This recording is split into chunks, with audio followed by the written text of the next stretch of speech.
बर्तमान आम आसी पहुंचु काकटपुर ब्लॉक सामने 5 दफा लगी बर्तमान धारणा बस काकटपुर समिति सभ्य मैंने एवं से समिति सभ्य कहीं बस 5 दफा लगे नहीं से विषय सीधा सड़क सहित आलोचना कर समिति समीर दीक्षित मैंने कहीं आज बस से विषय नहीं आम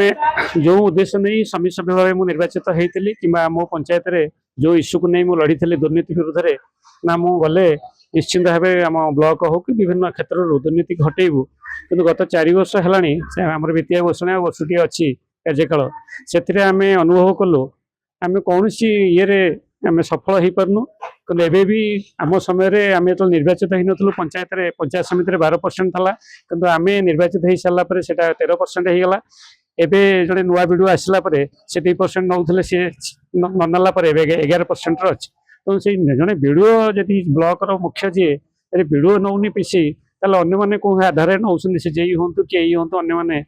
से आधार के मन भारी क्षोभ आसला बोल ना यहाँ गोटे नहीं आम बस प्रशासन दृष्टि आकर्षण करवा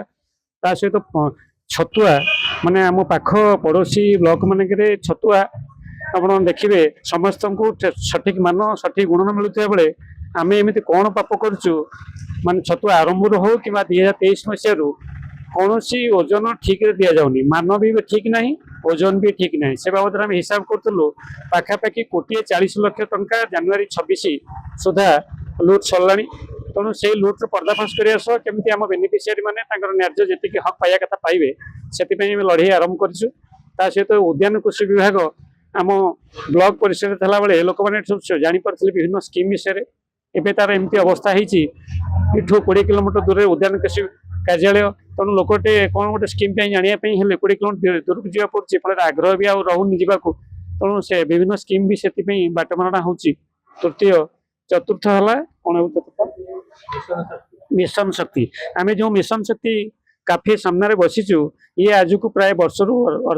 ऊर्धाधिक समय है निर्माण सर से खोली पारुनी मिशन शक्ति काफे खोलुनी मिशन शक्ति कार्यालय खोली पारुनी जहाँफल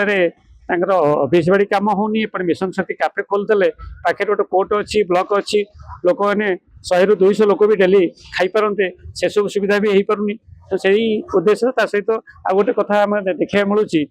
आम जदिव समिति सभ्य होइचु मु समिति सभ्य अच्छी कि अन्य सरपंच अच्छा कि आमको जो टाइप ब्लॉक रे हो आमको सम्मान मिलिया कथा मिलूनी आम जदि पंचायत रु ग्राम सभा जरिए गोटे किसी करके पठेलु से इठी ताकू बदला जाउची आमर मतामत नहीं प्रतिनिधि न था भी लोक ये ममत्कार कर प्रतिनिधि को एत सम्मान ना यह मुख्य उद्देश्य ये सब केमती बदल आम जा पूर्व अंततः यहाँ गोटे व्यवस्था परिवर्तन आसो सेटा मूल लक्ष्य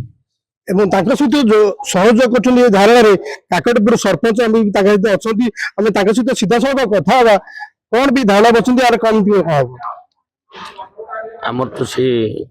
विभिन्न प्रसंग 5टी प्रसंग नहीं आलोचन बसचु धारणा बसचु आमर तो भाईना कहले जो अंगनवाड़ी कथा बा छतुआ कथा आ कृषि कथा कहले तृतीय कथा हूँ आमर उद्यान कृषि विभागटा ये साधारण लोकंर जहाँ ये भल मंद ऑफिस टी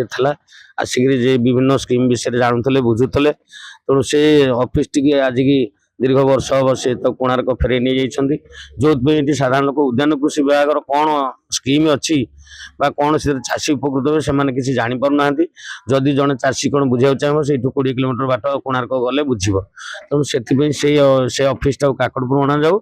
प्लस काफेटा ये ब्लॉक भितर गोटे कोर्ट ये विभिन्न अनुष्ठान माने हमर शिशु विभाग अच्छी एजुकेशन अच्छी इठी ऑफिसर ठू आरंभ करी साधारण लोक पर्यंत ये यातायात हजार हजार लोक ये कौन खाद्य खाते पैसा दी खाद्य खाते तेणु से ऑफिस काफेटी बंद अच्छी दीर्घ दिन होगा लक्ष लक्ष टकर अनुष्ठान तैयारी पड़ी बंद ही चाबी दिया पड़ी तेणु तार माने किसी होना आ विशेषकर सब गुरुत्वपूर्ण कथा है ग्राम सभा आमर आगुरी जो थिला आम ओडिशा नवीन ओडिशा बर्तमान बीजेपी परिणत बीजेपी जो गाइडलाइन अच्छी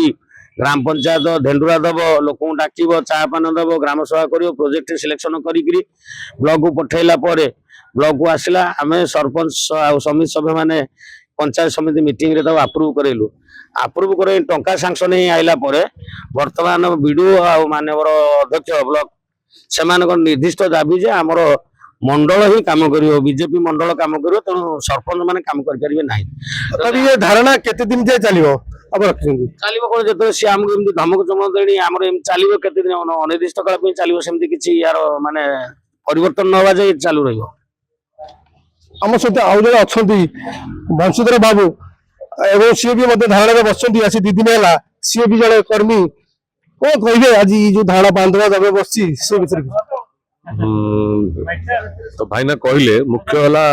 ଆମର କାକଟପୁର ପଞ୍ଚାୟତରେ ଯୋଉ ଉନ୍ନୟନ କାର୍ଯ୍ୟରୁ ପିସି ଯାଉଛି ସେ ପିସି କେମିତି ଉଚ୍ଛେଦ ହଉ, ତାପରେ ମୁଖ୍ୟ ପ୍ରସଙ୍ଗ ହେଲା ଇଏ କାଫେଟା ଉଦ୍ଘାଟନ ହଉ, ଆଉ କାକଟପୁରକୁ ପୁନର୍ବାର ଯୋଉ ଆମର ମାନେ କୃଷି ଉଦ୍ୟାନ ଅଫିସ କାକଟପୁର ପୁନର୍ବାର କେମିତି ଫେରିକିରି ଆସୁ, ଏହା ହିଁ ମୁଖ୍ୟ। ଯାହା ହଉ ଗୋଟିଏ ଜିନିଷ ଆମେ ଦେଖିବାକୁ ପାଇଲୁ ବର୍ତ୍ତମାନ ବି ଯୋଉ 5 ଦଫା ନେଇକିରି ଯୋଉ ଧାରଣାରେ ବସିଛନ୍ତି ସେଟା କେବେ ପୂରଣ ହଉଛି ସେଇଟାର ହେଲା ମୁଖ୍ୟ କାରଣ। Kakatpur Manas Samal, MBS TV।